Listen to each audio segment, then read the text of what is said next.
لعيب القادسيه مش عارف خطا ضد لعيب نادي الهلال. محلل أكشن يا دوري سمير عثمان بيقول لك إنه قبل البلنتي المحتسب للهلال كان في خطأ واضح لنادي القادسية، وبالتالي المفروض تتلغي ضربة الجزاء وهي غير صحيحة.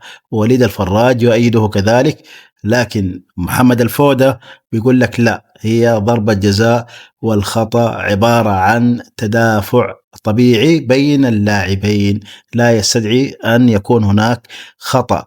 رأيكم في هذه اللقطة تحديدا، هل هي خطأ من وجهة نظركم أم لا؟ شاركونا في التعليقات واكتبوا الرأي بكل حيادية.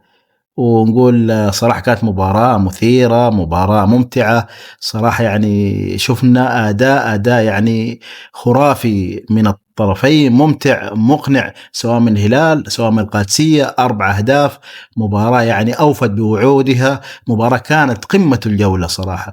وننتظر بكرة مباريات الجولة الثانية، نهاية الجولة الثانية طبعا. نقول لكم مع السلامة.